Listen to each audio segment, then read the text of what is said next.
और उत्तराखंड देख रहे हैं आप सब और मैं हूं आपके साथ रूपाली शर्मा। तो चलिए बुलेटिन की शुरुआत करते हैं। सबसे पहले बात करेंगे राज्य में नर्सिंग अधिकारियों के 1500 पदों पर भर्ती प्रक्रिया पूर्ण करवाने के लिए नर्सिंग महासंघ द्वारा कार्यक्रम का आयोजन किया गया, जिसमें मुख्य अतिथि स्वास्थ्य मंत्री डॉक्टर धन सिंह रावत ने कहा कि वर्षवार 3000 नर्सिंग अधिकारियों को रोजगार देने का लक्ष्य रखा गया है। अभी तक 3000 में से 1500 लोगों ने नियुक्ति पा ली है। 10 अप्रैल से पहले सभी लोग ज्वाइन कर लेंगे। स्वास्थ्य मंत्री ने कहा नर्सिंग अधिकारियों को 2 सप्ताह के भीतर नियुक्ति दे दी जाएगी। इन सभी नर्सिंग अधिकारियों को प्रदेश के 5 राजकीय मेडिकल कॉलेजों व राजकीय कैंसर संस्थान हल्द्वानी में रिक्त पदों के सापेक्ष तैनात किया जाएगा। उन्होंने बताया कि राजकीय मेडिकल कॉलेजों में नर्सिंग अधिकारियों के स्वीकृत पद लंबे समय से रिक्त पड़े हैं, जिनमें राजकीय मेडिकल कॉलेज देहरादून में 323, हल्द्वानी में 320, रुद्रपुर में 310, अल्मोड़ा में 207 और श्रीनगर में 300 पद शामिल है। इस प्रकार राजकीय कैंसर संस्थान हल्द्वानी में भी 64 पद स्वीकृत है। सरकार के द्वारा लगभग 3000 नर्सिंग पद निकाले गए थे, जिसमें से 1500 लोगों ने अभी तक नियुक्ति पा ली है। और मैंने आज कहा है कि 30 मार्च तक हम ये जो 1500 लोग हमारे मेडिकल कॉलेज में जाने वाले हैं उनकी नियुक्ति पत्र देने के हमने आज कहा है कि 30 मार्च तक हम नियुक्ति पत्र देंगे, ताकि 10 अप्रैल से पहले सब लोग ज्वाइन कर लेंगे। इससे हमारे डिस्ट्रिक्ट हॉस्पिटल बहुत अच्छे अब हो गए हैं, क्योंकि वहाँ 100% अब नर्सिंग स्टाफ आ गया है। अब ये जो 1500 लोग जाने वाले हैं, ये जाने वाले हैं मेडिकल कॉलेजों में। तो मेडिकल कॉलेजों में चूँकि लोड बहुत है आजकल, तो इसलिए मैं कह सकता हूँ कि हमारा नर्सिंग स्टाफ जब पहुँचेगा वहाँ तो बहुत अच्छी हमारी स्वास्थ्य व्यवस्थाएँ हो जाएंगी। और मैं इन सब लोगों का धन्यवाद देना चाहता हूँ कि उन्होंने आज यहाँ पे एक स्वागत कार्यक्रम रखा था और सब लोग बहुत खुश हैं कि पहली बार जो है मुख्यमंत्री जी के द्वारा, स्वास्थ्य विभाग के द्वारा, हमारी सरकार के द्वारा 3000 लोगों को हमने रोजगार दिया है, नर्सिंग अधिकारियों को, और वर्षवार दिया है। इसके कारण हमारे हॉस्पिटल और मेडिकल कॉलेजों की व्यवस्था अब काफ़ी अच्छी। उत्तराखंड में मुख्यमंत्री पुष्कर सिंह धामी ने ऐतिहासिक निर्णय लेते हुए पहली बार राज्य में शीतकालीन यात्रा कराई, जो कि काफी अच्छी साबित हुई है। पूरे राज्य के लिए और श्रद्धालुओं को भी इस यात्रा में दर्शन करने का लाभ प्राप्त हुआ है। शीतकालीन यात्रा पर पर्यटन मंत्री सतपाल महाराज ने मुख्यमंत्री पुष्कर सिंह धामी का आभार व्यक्त करते हुए कहा कि जोशीमठ जैसे आस्था के केंद्र 4 धाम यात्रा के बाद सुनसान हो जाते थे, जो कि इस बार मुख्यमंत्री की इस पहल की वजह से नहीं हुआ और लोगों को शीतकालीन यात्रा में दर्शन प्राप्त करने का सौभाग्य भी प्राप्त हुआ है। इसके अलावा उन्होंने कहा कि ग्रीष्मकालीन यात्रा को लेकर बैठक की गई और तमाम अधिकारियों को यात्रा से संबंधित व्यवस्थाओं को दुरुस्त करने के निर्देश दिए हैं और तमाम पुरोहित से इसके बारे में वार्ता भी की जाएगी, ताकि ग्रीष्मकालीन यात्रा सबके लिए सुरक्षित और सुगम हो। शीतकालीन यात्रा हमारी बड़ी सफल रही और पहली बार जहां हमारा पूरा उत्तराखंड सुनसान हो जाता था और पूरी वहाँ लोग नीचे चले आते थे, और हमारे जो जहाँ धार्मिक स्थल जहाँ पूजा होती है शीतकाल के अंदर, जैसे मुखबा है और आपके खरसाली है, आपके ऊखीमठ है, जोशीमठ है, पांडुकेश्वर है, तो ये सुनसान हो जाते थे स्थान। तो वहाँ पर चहल पहल हुई है और माननीय मुख्यमंत्री जी ने पहल की कि शीतकालीन यात्रा होनी चाहिए, जिससे हमारी जो है लोग वहाँ गए और वहाँ लोगों ने देखा। और खास करके जब बर्फबारी पड़ती है उस समय जो दर्शन होते हैं, जो पूजा होती है, उसका बड़ा अलग आनंद होता है, विशेष आनंद होता है। तो हमारी शीतकालीन यात्रा बड़ी सफल रही। अब हमारी तैयारी जो है ग्रीष्मकालीन यात्रा की है, जिसके लिए हम बैठक कर रहे हैं और सभी स्टेक होल्डर्स को उसमें बुलाया जाएगा। सभी तीर्थ पुरोहितों को बुला करके निश्चित रूप से उनसे विचार विमर्श किया जाएगा और हम चाहेंगे कि हमारी ग्रीष्मकालीन यात्रा। प्रधानमंत्री मोदी के स्वागत के लिए उत्तरकाशी जनपद के हर्षिल टकनोर को सुसज्जित कर दिया गया है, जिसमें अधिकारी व ग्रामीण भी शामिल है। इस समय हर्षिल की वादियों में अच्छी खासी बर्फ देखने को मिल रही है। वहीं ग्रामीणों का कहना है कल प्रधानमंत्री मोदी हर्षिल घाटी में पहुंचेंगे, उनके आने से टकनौर क्षेत्र का विकास होगा। टकनौर के सेब व राजमा जो मुख्य तौर पर प्रचलित है, उनका और विस्तार होगा। साथ ही शीतकालीन यात्रा भी अधिक मात्रा में चलेगी। कल प्रधानमंत्री नरेंद्र मोदी उत्तरकाशी के हर्षिल घाटी में पहुंचेंगे, जिसमें सबसे पहले मां गंगा के शीतकाल आवास मुखवा में मां गंगा के दर्शन करेंगे। उसके बाद इंडियन फोर्स व टकनौर के ग्रामीणों से उनकी मुलाकात होगी। जो सूचित हुआ कि अब प्रधानमंत्री जी का दौरा जो है 6 मार्च को यहाँ पर है और टाइमिंग के बारे में अभी हमें जानकारी नहीं है, लेकिन इतना संभावित है कि अब 6 मार्च को पहुँचने वाले हैं। और हम हर्षिल सिर्फ हर्षिल नहीं बल्कि टगनौर वासी बहुत ही गर्वान्वित है, क्योंकि पूर्व में भी प्रधानमंत्री जी का विजिट यहाँ तक मुझे याद है कि 2018 में हुई थी, जब प्रधानमंत्री जी ने यहाँ पर हमारे जवानों के साथ में, यानी कि आर्मी और आईटीबीपी के जवानों के साथ में दिवाली सेलिब्रेट किया था। तो ये बहुत ही अथाह प्रेम जो हमारा प्रधानमंत्री जी का इस क्षेत्र के लिए है, और स्पेशली इस टाइम जो है वो है हमारा शीतकालीन जो है यात्रा, जिसमें कि चारों धाम जो है सिर्फ 6 महीने नहीं बल्कि जब कपाट बंद होने के बाद भी 6 महीना तक जो है लोग बाग जो है दर्शन कर पाएंगे, और उसके बाद जो है अनदर जो 6 मंथ जो नीचे आ जाती गंगा जी और अन्य स्थानों में भी जो हमारे 4 धाम हैं, तो अब 12 माह जो है हमारा जो है ये यात्रा जो रहेगा, जिसमें कि श्रद्धालु जो है समय समय पाएंगे। मैं और पर ये भी कहना चाहूँगा कि हम लोग गौरवान्वित इसलिए भी हैं कि हमारी जो पहचान है प्रधानमंत्री जी के आने के बाद इस क्षेत्र में, जो कि हमारा जो है राजमा, सेब और हमारे क्षेत्र के जो लोकल जो भी हमारे हैंडीक्राफ्ट्स हैं उसको बहुत बढ़ावा मिलेगा, एक पहचान मिलेगा, और प्रधानमंत्री जी का आना ही हमारा इस क्षेत्र के लिए एक गौरवान्वित विषय है। और हमारे इस क्षेत्र के लिए हम सभी लोग बहुत ही ऋणी हैं कि प्रधानमंत्री का जो अथाह प्रेम इस पूरे उत्तराखंड के लिए, चाहे वो केदारनाथ है, चाहे बद्रीनाथ है, चाहे यमुनोत्री है, गंगोत्री, हम सभी जो है इसमें। उत्तरकाशी जनपद में मां गंगा शीतकालीन प्रवास मुखवा में 1 दिवसीय दौरे पर देश के प्रधानमंत्री नरेंद्र मोदी की तैयारियों को लेकर स्थानीय निवासियों में काफी उत्साह दिख रहा है। मां गंगा के मायके मुखवा व वाइब्रेंट विलेज हर्षिल की यात्रा के दौरान प्रधानमंत्री नरेंद्र मोदी यहां के पारंपरिक परिधान में नजर आ सकते हैं। प्रधानमंत्री के स्वागत की तैयारी में जुटा जिला प्रशासन व ग्रामीण उनके लिए पारंपरिक परिधान तैयार कर रहा है। इनमें भेड़ की ऊन के कपड़े से बना बंद गले का कोट, पजामा व पहाड़ी टोपी शामिल है। जिला प्रशासन ने प्रधानमंत्री को शीतकालीन यात्रा के दौरान किन्नौरी जनजाति समुदाय के द्वारा तैयार किए स्थानीय उत्पाद भेंट करने की योजना बनाई है, जिसमें कोट, पजामा व पहाड़ी टोपी को चुना गया है। इसमें पहाड़ी टोपी भी होगी जिस पर ब्रह्म कमल लगा होगा। सीमांत ग्राम्य उद्योग के कमल सिंह नेगी ने बताया कि जिला प्रशासन ने प्रधानमंत्री के लिए सलेटी व बादामी रंग के ऊनी कपड़े को तैयार करके और उनके लिए कोट बनाने को कहा है, और यहाँ पर इस ऊन से बने भंडी की खासियत भी काफी ज्यादा मानी जाती है। इसमें ऐसा कि ये जो पोशाक है मिर्जाई, ये मैंने बचपन में देखा था कि पुराने लोग इसको पहनते थे, तो अब बीच बीच में ये विलुप्त के कगार पर आ गई है।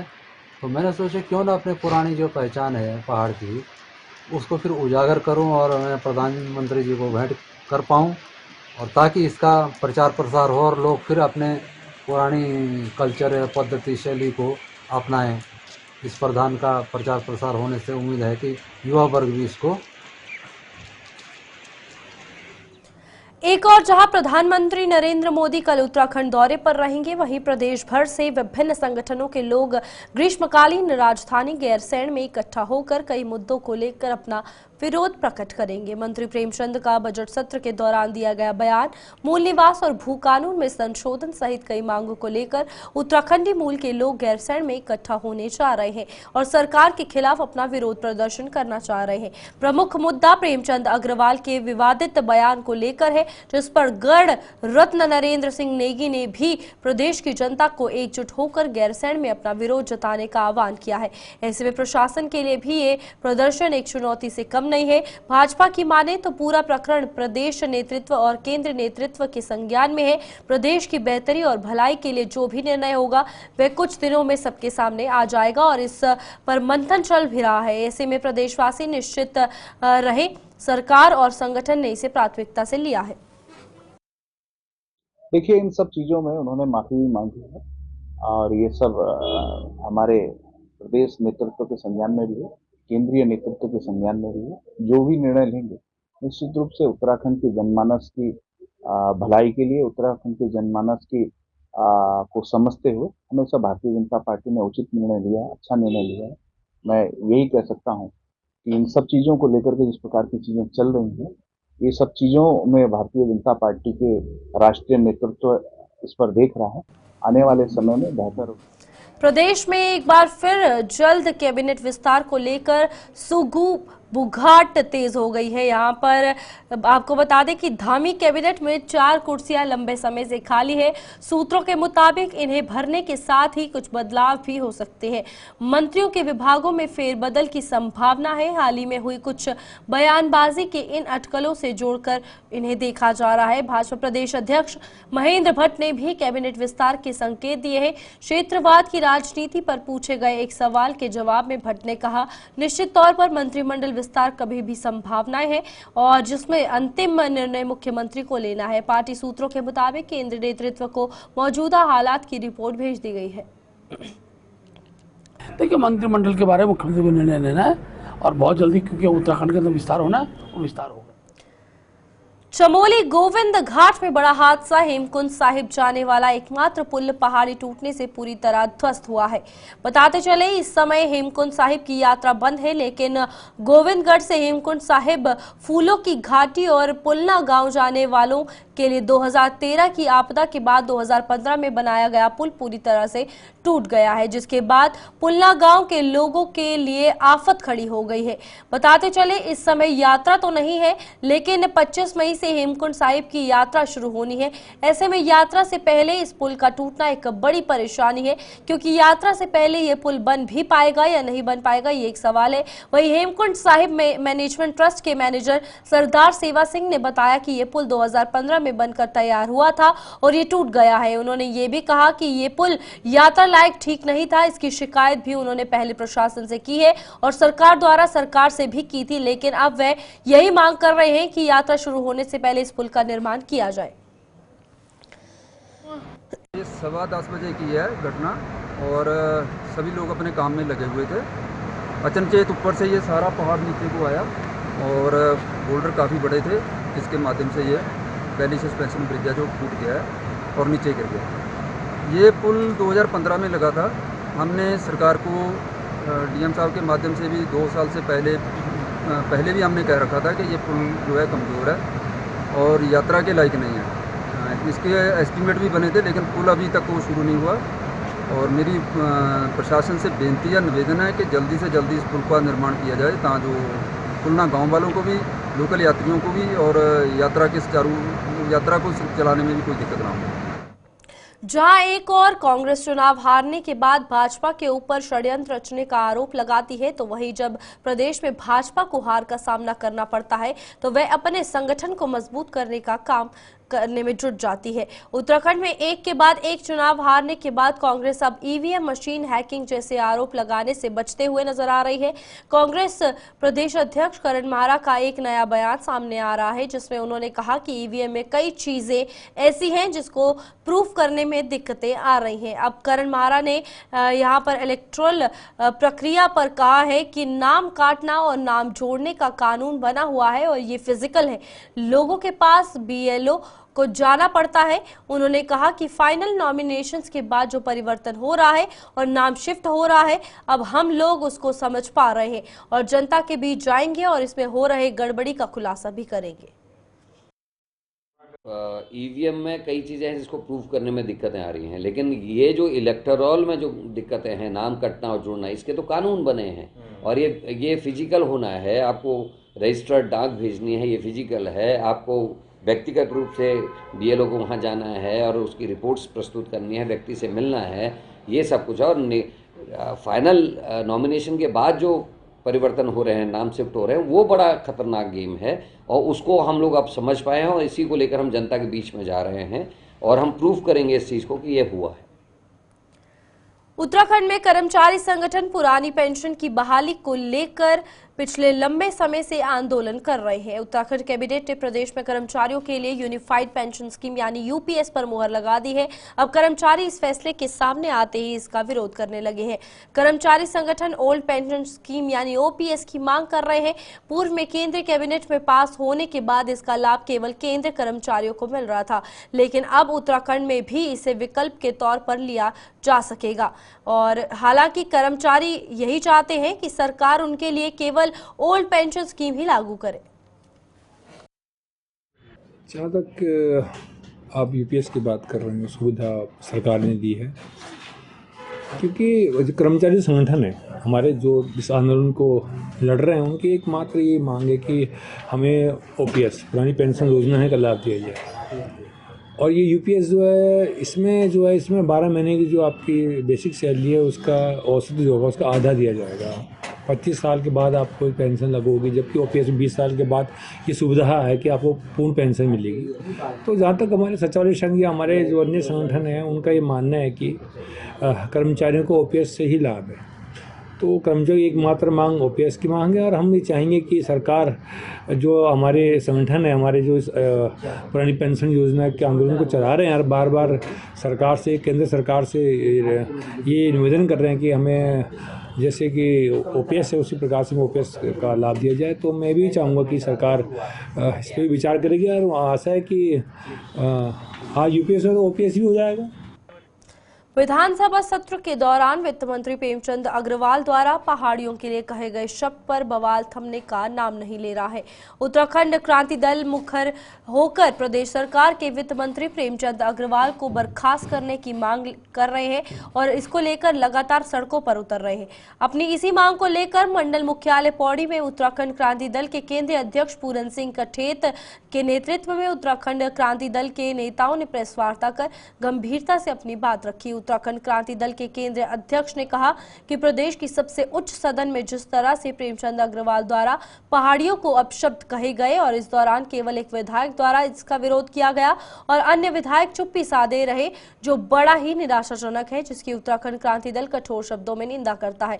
उन्होंने कहा कि प्रदेश सरकार जब तक वित्त मंत्री को बर्खास्त नहीं करती, उत्तराखंड क्रांति दल अपने इस आंदोलन को जारी रखेगी। उन्होंने कहा कि उत्तराखंड को बनाने में शहादत देने वाले 42 शहीदों का भी अपमान है, जिसको लेकर उत्तराखंड क्रांति दल कभी भी स्वीकार नहीं कर सकती।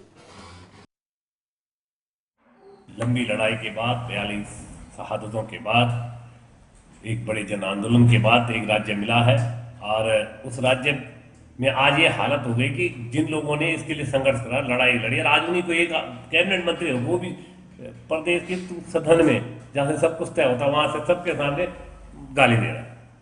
इससे बड़े दुर्भाग्य की बात क्या हो सकती है उत्तराखंड के लिए। और ये भी, इससे और भी बड़ी दुर्भाग्य की बात है कि एक खुशहाल सिंह पटोला जी उसका प्रतिरोध करते हैं और विरोध करते हैं, लखपत सिंह पटोला जी उनका विरोध करते हैं, और बाकी उन्होंने तो विधायक जो चुपचाप बैठे हुए। प्रेस के सभी बंधुओं को सादर प्रणाम। आप सभी को पहला सेवा सिमन्या प्रणाम। मैं आशीष नेगी, केंद्रीय युवा प्रकोष्ठ अध्यक्ष, उत्तराखंड क्रांति दल। मेरे साथ केंद्रीय अध्यक्ष जी श्री पूरन सिंह कठेत जी, और कार्यकारी अध्यक्ष श्री आनंद प्रकाश जुयाल जी, और मेरे साथ वरिष्ठ राज्य आंदोलन अधिकारी और यूकेडी के संस्थापक सदस्य पवेल जी यहाँ पर हैं। प्रेमचंद अग्रवाल ने जो पहाड़ी समाज को पहाड़ी विधानसभा में, पहाड़ी राज्य की पहाड़ी विधानसभा में जो पहाड़ियों को अपशब्द बोले हैं, उसके ऊपर उत्तराखंड क्रांति दल सवालों के कटघरे में उन 69 विधायकों को भी कर रहा है कि आपकी आखिर कारण क्या था कि आप चुप रहे? क्या पहाड़ के लिए संवेदनाएं आपकी खत्म हो चुकी हैं? क्या वो सदन पूरा पहाड़ विरोधी हो चुका है? क्या पहाड़ियों के दमन पर सारे ये विधायक यूं ही मौन रहे? क्योंकि इस पे कम से कम क्षेत्रीय दल, उत्तराखंड क्रांति दल, जिन्होंने इस राज्य का निर्माण किया। चारधाम यात्रा और होली का त्योहार नजदीक आते ही जहां एक और मिलावटखोर सक्रिय हो जाते हैं, तो वहीं अब खाद्य सुरक्षा विभाग ने इन मिलावटखोरों पर नकेल कसने के लिए कमर कस ली है। खाद्य सुरक्षा विभाग द्वारा हरिद्वार बस स्टैंड से हर की पौड़ी तक अभियान चलाया गया। अभियान के दौरान खाद्य सुरक्षा विभाग ने होटल, रेस्टोरेंट, मिठाई की दुकानों और खाने पीने के सामान की दुकानों पर छापेमारी की। छापेमारी के दौरान खाद्य सुरक्षा विभाग द्वारा कई दुकानों के चालान भी काटे गए और कई दुकानों से सैंपलिंग के साथ साथ फूड लाइसेंस की जांच भी की गई। इस मौके पर खाद्य सुरक्षा अधिकारी महिमानंद जोशी ने बताया कि वे पूरी टीम के साथ अभियान चला रहे हैं, जिसमें नगर निगम की टीम भी उनके साथ है। मिठाई की दुकान, रेस्टोरेंट, ढाबे और डेयरियों की जांच की जा रही है कि कहीं कोई ऐसी चीज तो नहीं है जिसमें मिलावट का शक है। अगर कोई मिलावट की आशंका हो तो हम उसकी सैंपलिंग करेंगे और विशेष हाइजीनिक कंडीशन के लिए हमारी टीम काम कर रही है और जिसके पास लाइसेंस नहीं होगा उसके खिलाफ चालान की कार्रवाई की जा रही है। दरअसल आजकल होली के त्यौहार को विशेष दृष्टिगत रखते हुए हमारा खाद्य सुरक्षा आयुक्त महोदय और जिलाधिकारी महोदय के निर्देश अनुसार आज हम संयुक्त टीम के साथ अभियान चला रहे हैं इंस्पेक्शन का, जिसमें नगर पालिका की टीम भी हमारे साथ है। तो हम लोग आज विशेषकर देख रहे हैं जो भी हमारे यहाँ मिठाई की दुकानें हैं, रेस्टोरेंट है और ढाबे हैं और डेयरियाँ हैं, उस पर हम ये देख रहे हैं कि कहीं कोई ऐसी चीज़ तो नहीं जिस पर कोई मिलावट की आशंका हो। अगर कोई मिलावट की आशंका होती तो उसके हिसाब से हम उस पर सैंपल करेंगे और सैनिटेशन हाइजीनिक कंडीशन में हमारी टीम काम करे। जिसका लाइसेंस नहीं है उसको विदाउट लाइसेंस चालान की कार्रवाई कर रहे हैं। और साथ ही हमारी फूड सेफ्टी ऑन व्हील जिसमें चेकिंग मौके पर हम चेक करते हैं, प्राथमिक जांच जिसे कहते हैं, उसके लिए हमारी FSW पहुंच रही है। उस पर भी हम उस पर जो हम आज कार्रवाई कर रहे हैं, जो हम सैंपल जहाँ में संदेह होगा उसको हम उस पर मौके पर ही जाँच करेंगे। पंचायत चुनाव की तैयारियां अब तेज होने लगी हैं। चुनाव की तैयारियों को लेकर जिला निर्वाचन अधिकारी DM नैनीताल ने सभी SDM को हर संभव तेजी लाने के निर्देश दिए हैं। DM नैनीताल ने कहा कि फिलहाल मतदाता सूची और परिसीमन का काम पूरा हो गया है। इसके अलावा बूथों का सत्यापन, आपत्तियों के निस्तारण का काम वर्तमान में चल रहा है। लॉजिस्टिक से जुड़े कामों को दिया जा रहा है, अंतिम रूप से जुड़े कामों को अंतिम रूप दिया जा रहा है। और पंचायत चुनाव को लेकर अब जिला प्रशासन चुनाव आयोग के दिशा निर्देशों का इंतजार किया जा रहा है। चुनाव को लेकर अभी मतदाता सूची का और परिसीमन इत्यादि का जो काम है वो फिनिश हो गया है और उसमें दावे आपत्ति वगैरह के निस्तारण भी हो गए हैं। कई बार उसको वेरीफाई भी किया गया है। इसके साथ बूथों का सत्यापन है, सामग्री की जो प्रोक्योरमेंट है, ये जो लॉजिस्टिक्स से संबंधित काम है वो अभी वर्तमान में चल रहे हैं। जैसे ही आयोग से कोई फर्दर दिशा निर्देश इसमें प्राप्त होंगे उसके अनुसार ऑफिसर्स की नियुक्ति। राजधानी देहरादून में मुस्लिम संगठनों के द्वारा जिला अधिकारी को ज्ञापन प्रेषित किया गया और सरकार से रमजान के महीने में अवैध निर्माण को लेकर की जा रही कार्रवाई को रोकने की मांग की गई। मुस्लिम संगठनों ने कहा कि रमजान के महीने में की जा रही कार्रवाई देशपूर्ण कार्रवाई है और जिसमें जिला प्रशासन ने बिना बताए, बिना नोटिस दिए ये कार्रवाई की है, जिससे मुस्लिम समुदाय के लोग परेशान हो रहे हैं। मुस्लिम समुदाय के लोगों ने कहा कि अगर जिला प्रशासन ये कार्रवाई नहीं रोकता है तो फिर आगामी दिनों में उनका विरोध और बढ़ने लगेगा, जो राज्य के शांतिपूर्ण माहौल के लिए ठीक नहीं है। आपको बता दें कि पिछले 3 दिनों में 4 अवैध मदरसे, 4 अवैध मस्जिद पर सीलिंग की कार्रवाई की गई है। जिला प्रशासन की इस कार्रवाई का विरोध भी हो रहा है। देखिए, ये बात एक भ्रम फैलाया गया है कि मिथ जिसको कहते हैं कि रजिस्ट्रेशन मदरसा बोर्ड में कौन सा कानून है। मैं आप लोगों से पूछता हूं, मैं सरकार से यहाँ सवाल करना चाहता हूं आपके चैनलों के माध्यम से, किस कानून के तहत मदरसे का रजिस्ट्रेशन है? सोसाइटी रजिस्ट्रेशन एक्ट के तहत चल रहे हैं, ट्रस्ट के तहत चल रहे हैं? कोई भी ऐसा मदरसा नहीं है जो बिना किसी सोसाइटी के या बिना किसी ट्रस्ट बनाए हुए चल रहा हो। और रही बात इसकी, अगर गवर्नमेंट इस बात को जोर डाल रही है कि उत्तराखंड मदरसा बोर्ड से ही इसका रजिस्ट्रेशन कंपलसरी है, तो ये गैर कानूनी है। मदरसों को, रिलीजियस बॉडीज को आप अपने अंडर नहीं ले सकते। भारत सरकार के कानून बने हुए हैं, सोसाइटी रजिस्ट्रेशन एक्ट है, ट्रस्ट एक्ट है, उसके तहत मदरसे चल रहे हैं। अगर मैं आपसे फिर ये सवाल सरकार से, आपके चैनल से करता हूं, तो अभी तक लिख के क्यों नहीं दिया गया है? जिन मदरसों की सीलिंग की गई है, आज तक ऐसा कभी हुआ किसी बिल्डिंग को सील किया गया हो और प्रशासन आज 4-5 दिन के उपरांत भी ये बताने में नाकाम हुआ हो कि हमने इस बिल्डिंग को क्यों सील किया है? ये जो कुछ हो रहा है रमज़ान के महीने में मुस्लिम समाज को जानबूझ के तंग परेशान करने के लिए किया जाता है और सरकार ये चाहती है कि मुसलमान आक्रोशित हों, सड़कों पर आएँ और भाजपा के माहौल फेवर में एक माहौल बने। लेकिन हम पढ़े लिखे लोग हैं, हम जमहूरियत के तहत अपनी बात कहना चाहते हैं। हम जमहूरियत के दायरे में रहकर अपना धरना प्रदर्शन करेंगे। हमने आज भी बात अपनी रखी है और 3 शर्तें हमने अभी इस वार्ता में रखी हैं, जिस पर अभी अंदर DM साहब सिटी मजिस्ट्रेट। चलिए, अभी के लिए बुलेटिन में इतना ही। खबरों का सिलसिला आगे भी जारी रहेगा। नमस्कार।